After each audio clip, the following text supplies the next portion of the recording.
Okay, so we are welcoming Adele Stickland today, who from Get Gorgeous, who is just utterly fabulous. I'm even trying to think how I met you, but I think it was with Shelley, wasn't it? With Yes. Shelley Hutchinson, probably two years ago, Yeah. maybe more. Maybe three. Yeah.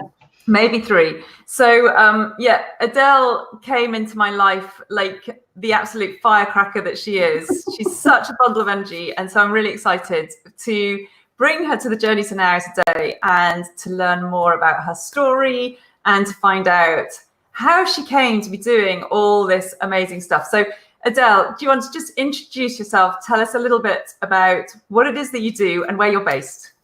Okay. Well, I am a health coach. I work with women, really busy, hardworking, professional women, to get more vitality, to get more energy, and to lose a bit of weight and just feel gorgeous.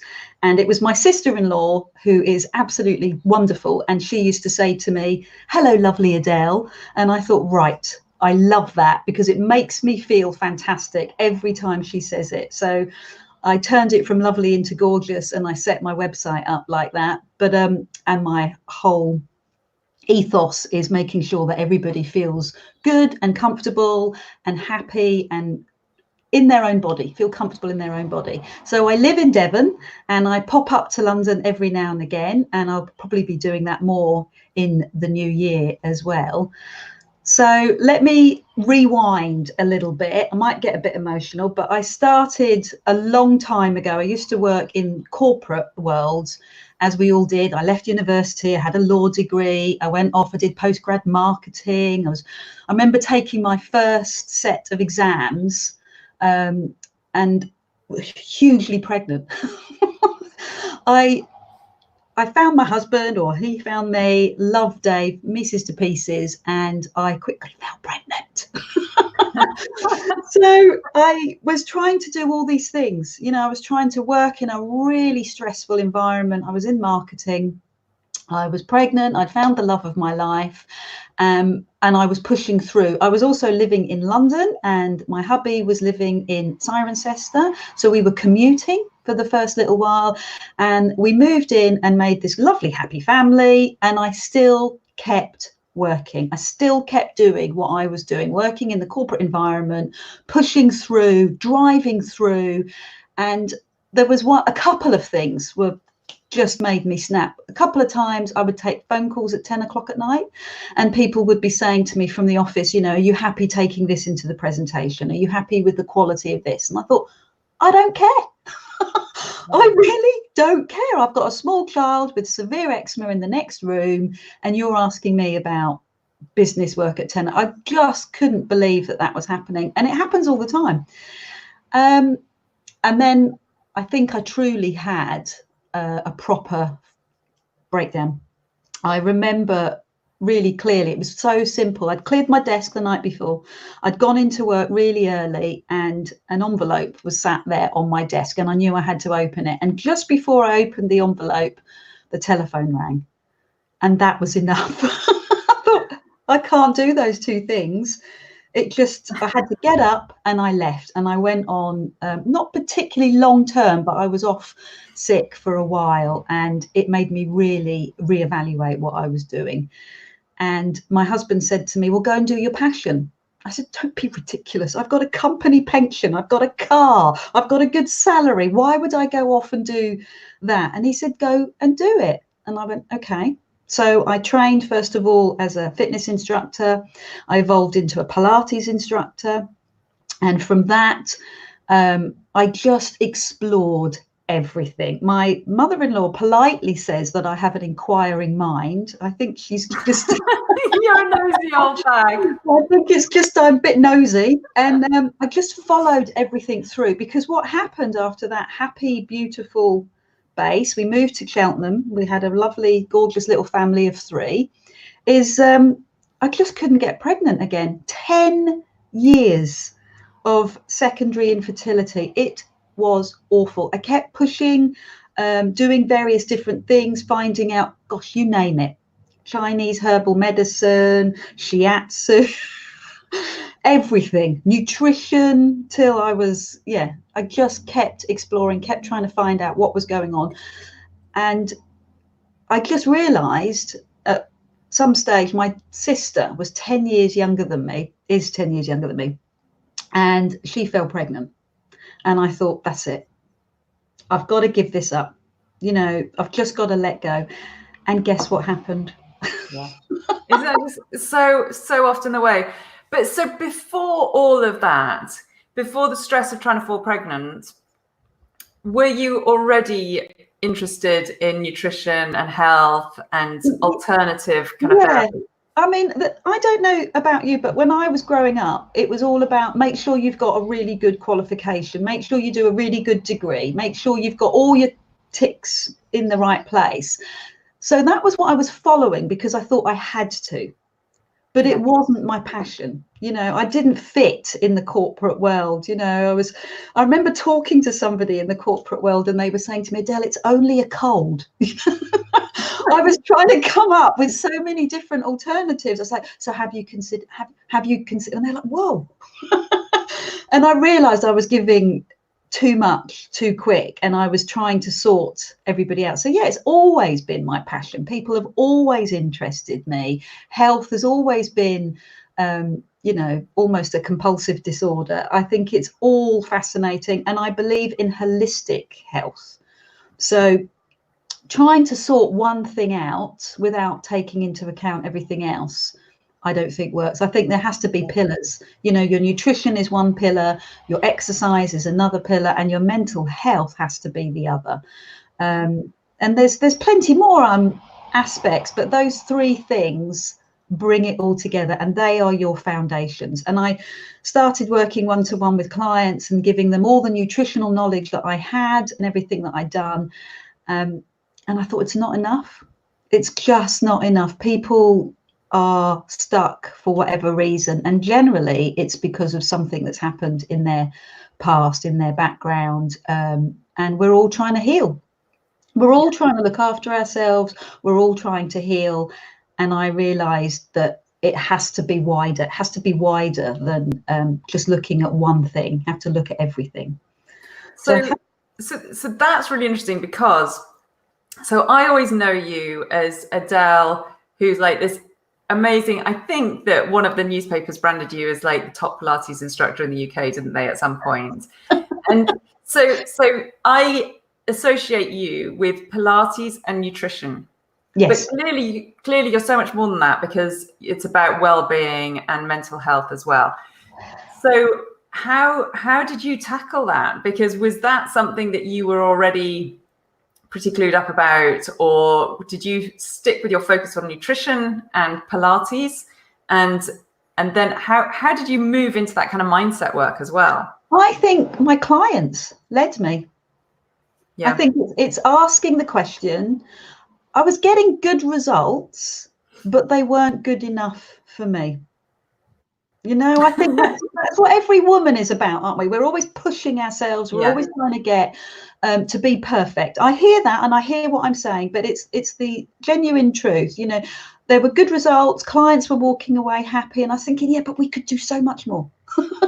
If only we could overcome this hurdle. And yeah, I do think that I'm always looking for the deeper reason behind everything. And I think I've got to a really happy place now. I know that I'm in a really good place and it's wonderful to be there. And I know without preaching, without kind of forcing it down people's throats, it's an awakening. It's consciousness. So for me, it felt like a continuum. So Pilates, I love, is very like yoga. It's very biomechanic. It's very interested in the mechanics of your shoulders and your arms and your belly and your back. But you have to be conscious of your body. So to me, if we're all stressed and we're all in our head all the time, Pilates gives you the first stage of relaxation. It takes you into your body, takes you out of your head. And then from your body, you can start to investigate even more. And it takes you down even further into emotional awareness. So you know that when you're stressed, you physically raise your shoulders. But asking yourself why you're stressed, being conscious of the shoulders, and then going, well, what brought that on? Then it's a clue for other things. And that's why you keep sort of driving further and further down to find out what created that tension in the first place. And it might be incredibly easy. It might be somebody's upset you, like in the car, or your boss, or your whoever. But it's the trigger. It's the trigger that then sets off, that cascades and has that effect on the emotional level, on the physical level, and then on your dietary level, because then you eat to make sure that you're compensating for something that's triggered by something else. I mean, I always self-medicate with chocolate. I don't have a problem saying it. You know that I self-medicate with Haribos, right? Yes, yeah, bizarre. It started off, I blame my youngest child. It started off with my second pregnancy. Yeah, I've forgotten that. Yeah, you do, don't you? But I think we all have that tendency, and it's okay. But what's happened is we've started to make dieting a mental health issue. Bold statement. But I really do think so, because, you know, as we come up, are we allowed to talk about Christmas? But we come up to Christmas and we all think, right, we're going to have the big binge, we're going to go crazy, we're going to bloat, and then we're going to have the massive detox. And that whole yo-yo just plays with your head. And it breaks my heart, really breaks my heart. I was trying to organise a meeting with another entrepreneur, and she said, I can't meet you in January because I'm going to be detoxing and I don't know what my energy levels are like. Really? But you're setting yourself up to fall, aren't you? You're taking ourselves to the highest point and complete too much, too extreme. So I'm very interested in habits, making sure that your daily habits are good, and your daily habits might slide, but because they're so embedded, you come back to them. Now, you're very good at this, Vicky, because you love your exercise and you love your running, and you know if you don't have a cumulative effect, then it disappears. You've got to start all over again. But if you've I love how you put me on that pedestal as though I'm some kind of running angel. Oh, but, you are. Do you know what? I was in my running kit today. I looked out of the window at 7:30 this morning with the dog. So I was letting the dog out and I was like, it's foggy. It's really cold. I went to let the chickens out and I came back and I was wet with the fog. I was like, I'm not running. I'm not running in this. I'm going to take the dog for a walk and I'm going to come back and do a workout at home. So, but you did something. Yeah, you did something. Yeah, but I still took it out. And I think trying to find something that suits you as well. Yeah. I think lots of people try and do the latest thing, like HIIT workouts. My husband is really into CrossFit and I won't go near it. He said, oh, come on, the company, the camaraderie is really nice. It doesn't suit me. I don't like intense exercise like that. I really like slow exercise. I like to be outside. So it's finding something that suits you. Yeah. And so I'm going to really put you on the spot here because we haven't talked about this, but I'm sure you've got some tips for us. I know this is kind of this. No, go. Anyone could be watching this at any time, so they might be watching this in the replay in June. But but to avoid that roller coaster in the run up to Christmas, do you have like a top tip? I mean, everything in moderation, right? But well, no, I mean, I have a big issue with moderation. you mentioned the word moderation because what happens? I've got so much to give, Vicky. You have to tell me to. You have to direct me. Right. I'll reel you in if I need to. Yeah, do. Please do. Interrupt me. So you want to halt the sugar train. So delay your Christmas for as long as possible. Now, if you're like me and you've cracked open the mince pies already, that's okay. But just be aware that you're not going full into Christmas or whatever it is until you really, really have to. Okay. And then when you do, know that it's your biology. Know that it's your chemistry. It's not your head. You can't keep telling yourself off. What happens is your body it bypasses when you eat sugar, when you eat glucose, it goes from the blood into the brain. It bypasses into the brain. So when I say sugar, I mean things like low glycemic index, high glycemic index, your big sugar rush, like your Haribos, which are through the roof, mince pies, stuff like that. They are going to set off a chain, a biology chain. Your body, your chemistry is going to go, I want more, I want more. And that is naturally going to happen. So you can't stop straight away. You'll have to wean yourself off slowly, and know that this is just going to be an inevitability, but you're not going to beat yourself up. You're going to relax. You're going to enjoy Christmas. And if you can, I've got a few swaps that you could do. Instead of eating your crisps, which I love, have nuts. Instead, go and have your cheese, because your cheese is full of fat and protein, and that's going to help to reduce the sugar. And it will also make you feel fuller, so you won't go and then nibble on quite so many or any chocolates or sweeties. So it's being consciously aware of what you're eating and making sure that you're not just eating sugary food and, going crazy with it. If you can try and bring in some fattier food like cheese, like cream, like stuff like that, that's going to slow its pathway down through your body, and then you're going to be less likely to keep binging. That's great. It's great advice. And I hope it's not too ethereal or too weird, but it's it's perfect. It's perfect. And actually, I'm going to tell you, I don't eat Haribos anymore. I'm going to tell you that right now. They are little bowls of sugar. That's all they are. They're just sugar, and it's bad sugar.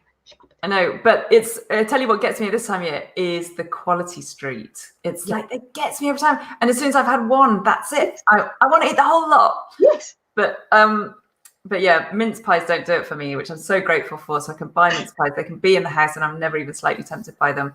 Yeah. But those are good tips. I love those tips. That's great.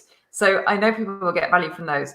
And so, okay, we should wrap this up because I could chat to you for hours. I'm going to see you in a couple of weeks anyway. I In know, London. London. So if you had, and this is this isn't a trick question, if you had a book that you would recommend,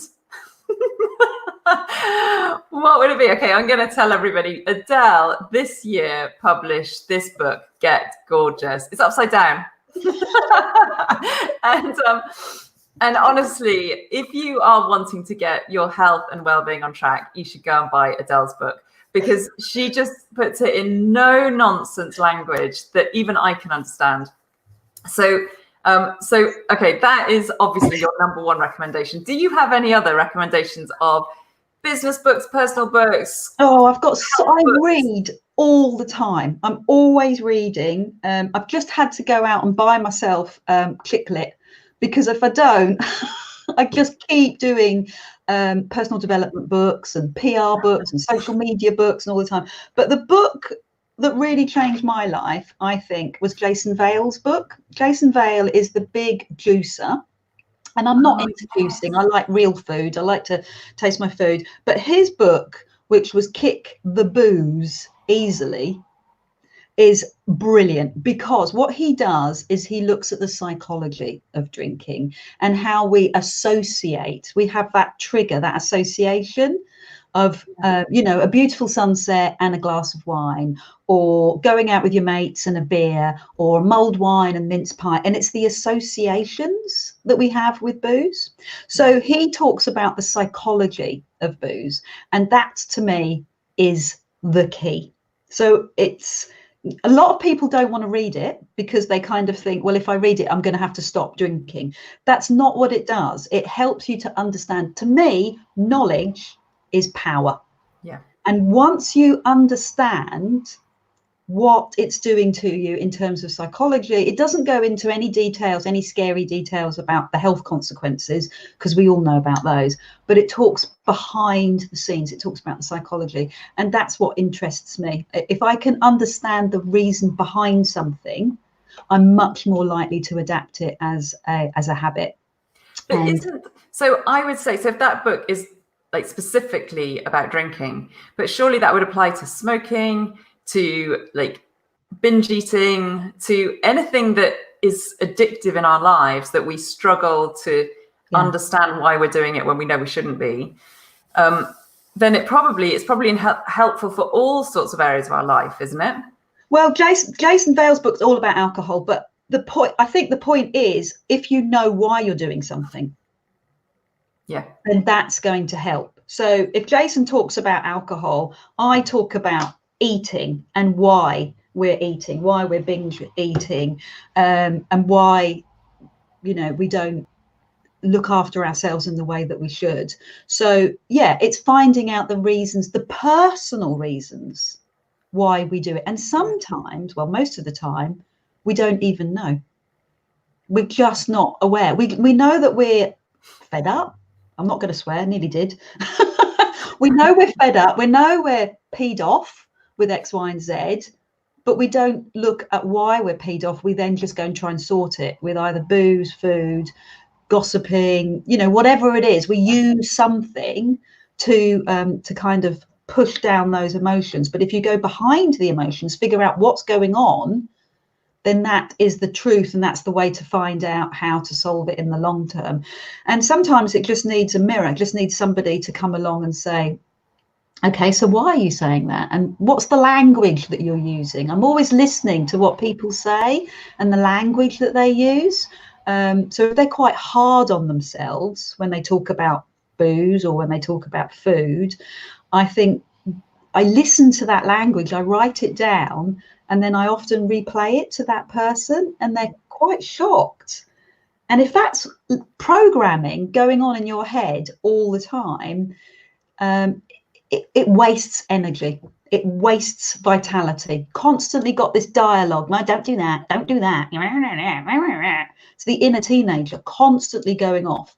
And if you can help her to move to one side, you have more energy. You have more vitality. Go with the flow. Oh, well, this has been fabulous. Thank you, Adele. That's great. And I hope that some people watching this will just get a tiny, tiny little snippet of an idea of the energy that you bring to your work, because it's really, really infectious. So thank you for joining us today, and especially for sharing those fabulous tips, because that's great. I'm sure that lots of people will enjoy listening to those. And how can people find out more about you and about your book and about your work? Is there a specific place that would be good to send people? Well, because you're website expert, you could have, I've just redone my website, www.get-gorgeous.com.